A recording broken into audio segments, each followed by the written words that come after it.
Job today is to help you make choices. But before I get to that, I think it would be nice for you to find out a couple of things about me, where I'm coming from, and what my life is like. So I'm going to jump straight into my childhood.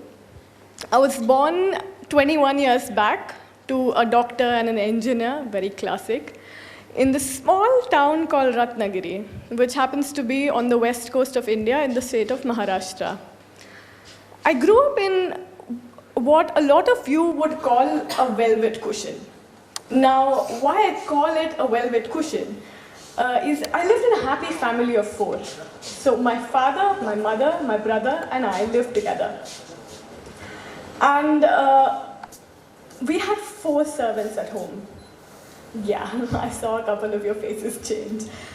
So, and their sole job was to make sure I had everything I needed and I was happy all the time. My mom, in spite of being a very busy doctor, would make time every Saturday and take my brother and I to a park or a restaurant just to have fun. I had a gala childhood. For example, just as an example of the luxury I had, I hated cold food, and so did my brother, which meant that we would bring our tiffin back from school untouched just because it was cold. Now, guess what my mother's solution to this problem was? She hired an employee to drive my tiffin to school 5 minutes before recess every day. Spoiled brat? Yeah, I agree too. My only problem, although, was my very strict father. Now, he did everything from waking me up to force me to do yoga, and he also forced me to talk to him only in English, so I had a grasp on the language in spite of being brought up in a small town like Ratnagiri.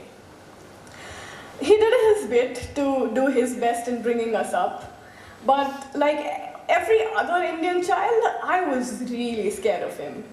And what I did to hide away was to run to a park whenever he came back home. And I spent so much of my childhood in this park that was besides my house. And this very park was the place I was first sexually assaulted in at the age of 6 by a stranger. Did I know what was being done to me? I didn't. And I did not figure out until a couple of years later. I very vividly remember my mother talking about good and bad touch, assault, rape, harassment to this young employee of hers. And she mentioned that you have to be careful or such things can happen to you.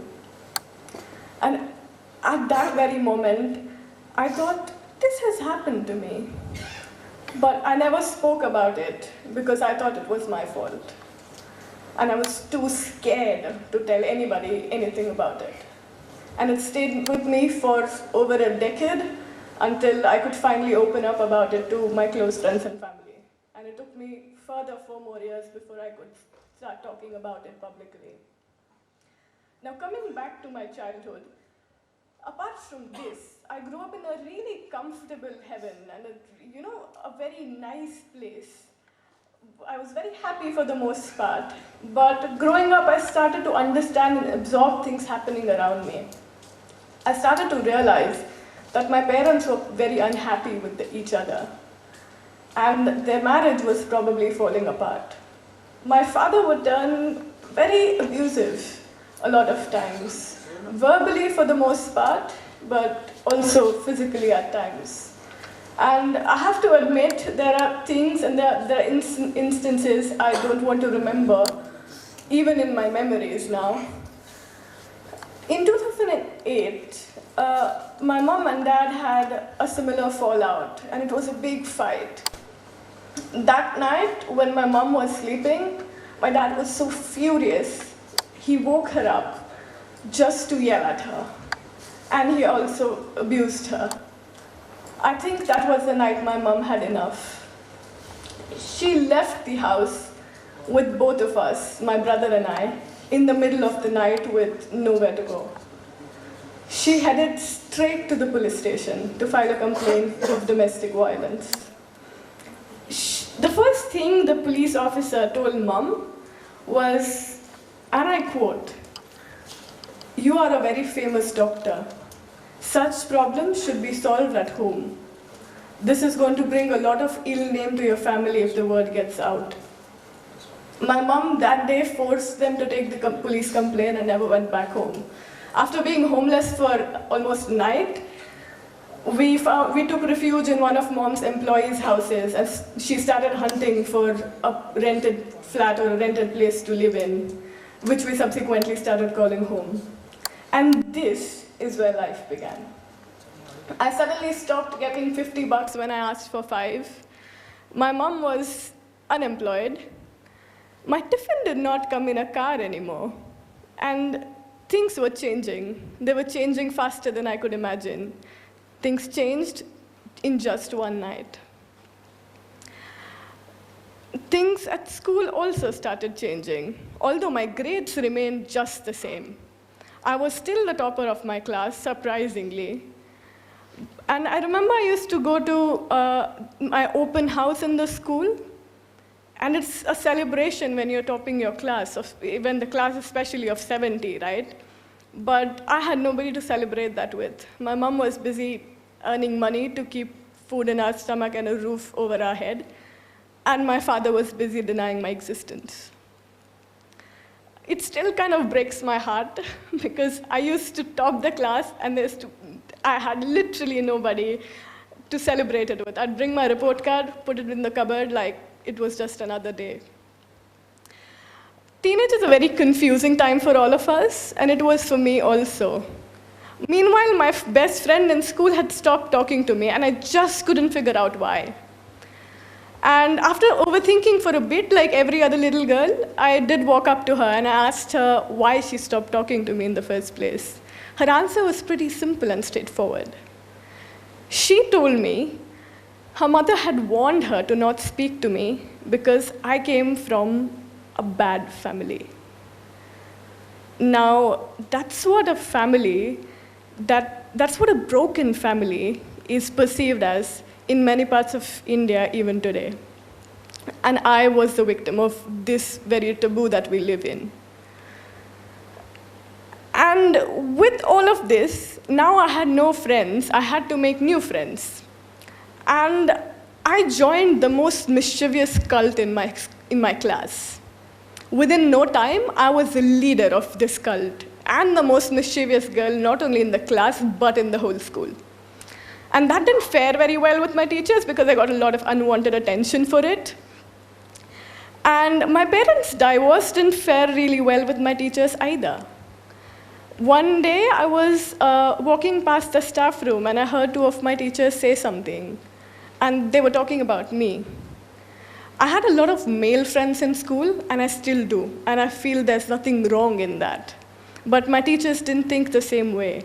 In their conversation, they said she's like that because her parents had a dissatisfied life.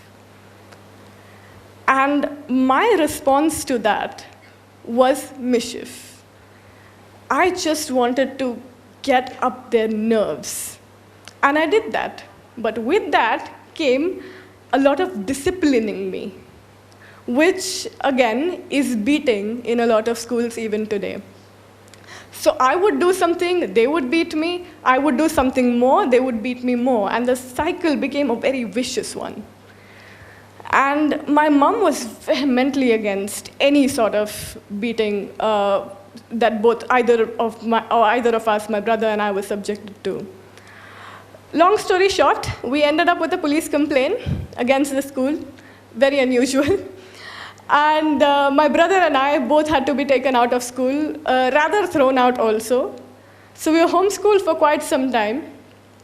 And I have to confess that the best things I've learned in life, the skills that I really value and use at this point, are what I learned during that little period of me being homeschooled. Jumping to 2014, we had a collective realization that I probably should go back to school.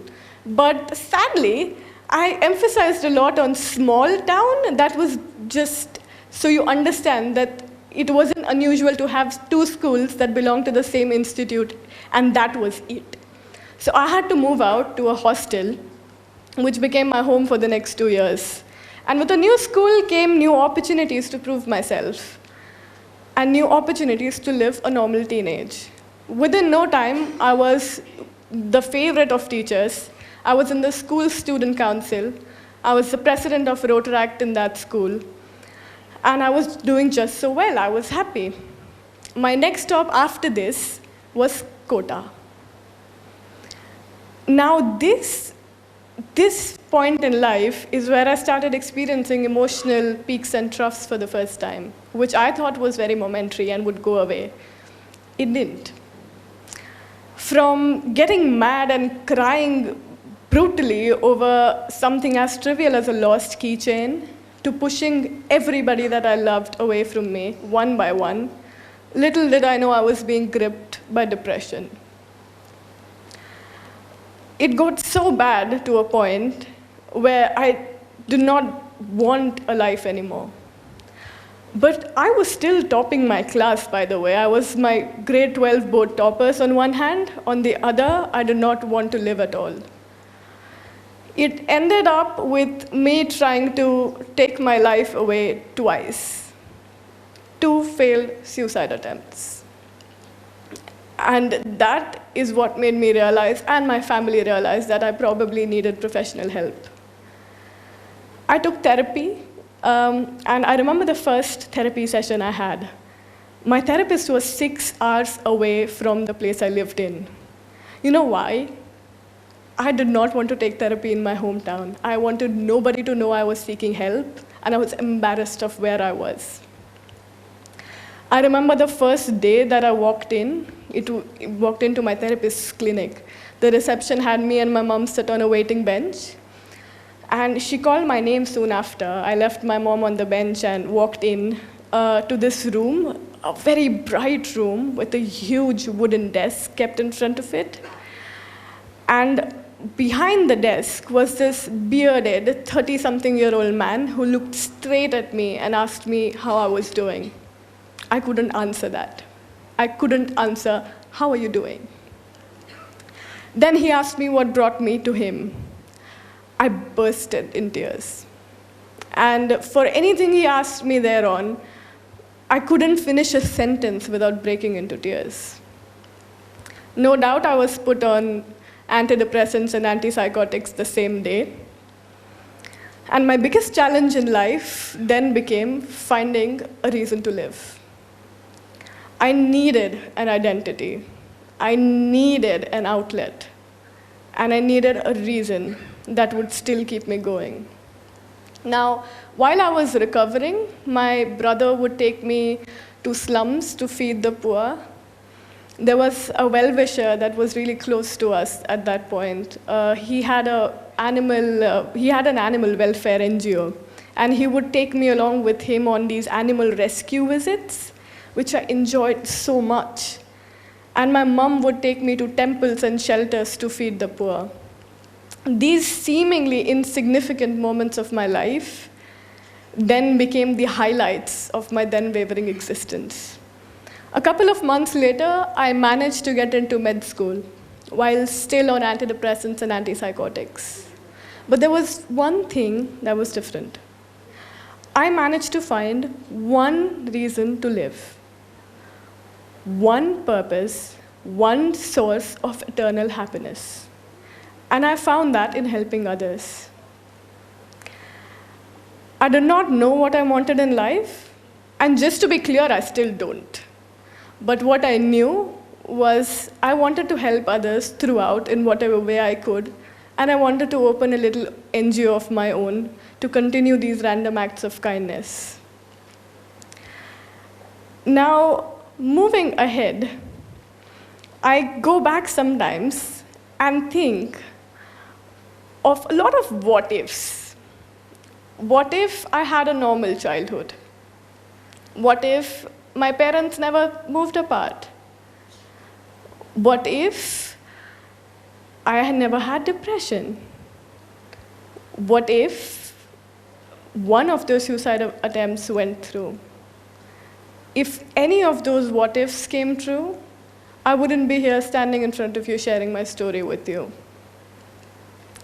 Transitioning from someone that did not want to live this life at all to someone who does every little thing to find happiness and a purpose in life, I can assure you, things are so much better when you do them to find your own happiness and not because somebody asks you to do something or you do something that you think is the right thing to do.